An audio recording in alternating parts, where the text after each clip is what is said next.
Hey, it's Ray Nichols from Pitch Your Partners. A lot of people wonder whether interim might be right for them, whether they've got the right skill, whether they'll actually land an assignment, and whether it might derail their permanent career plans. So let's break this down properly. I've never done an interim role before. Will anybody hire me? So I'd say yes, absolutely. If you're motivated, if you're clear in your messaging, and you've got experience solving real business problems, then you stand as good a chance as anyone else. Interim work is less about having a long list of past assignments and more about this. Have you been in a difficult situation before and delivered a successful outcome? If you can navigate uncertainty with structure, clarity and method, you're already halfway there. So do I even have the right skill set for the interim market? If you're a qualified accountant with experience in businesses going through change, then you're in a really strong position. Think about what you enjoy most, the parts of your job where you shine. That's your kind of reason for engagement.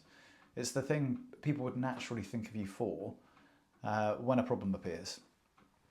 On our website, we share loads of examples of reasons for engagement, and it's worth having a browse if you'd like to have some inspiration. So, will doing an interim role harm my permanent job search? In my view, again, no.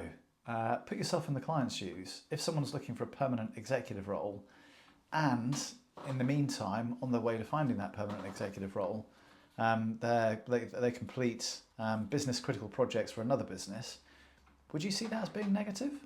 I'd say most people probably wouldn't. Doing something interesting, learning something new, having a fresh story to tell is far more compelling than sitting on a bench waiting for the perfect next job to come along. Do I need a separate CV for interim work? Now, I'd say in this particular context, absolutely yes. If you think about an interim CV, the messaging is completely different. Your interim CV should be built around, as we mentioned before, reason for engagement. So fleshing out what the challenge actually was, what you did when you were in that assignment, and what the accountment was, what the account outcome was. So that outcome could be something positive, or it could be, in the situation of a stress business, maybe an orderly wind down. It's going to be short, focused, and we can help you structure that. We've put together an ebook which you can download on the helpful tools part of the Education Centre. How do I prepare for interim interviews? So it's no different from a permanent process. I guess more clarity needs to be put on speed and evidence of impact.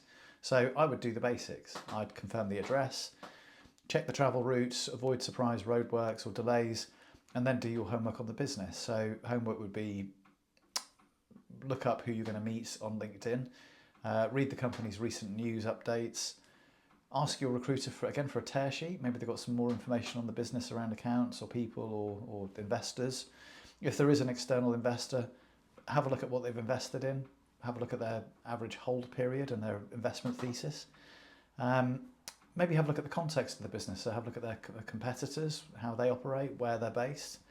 A little preparation completely changes how you show up in the room.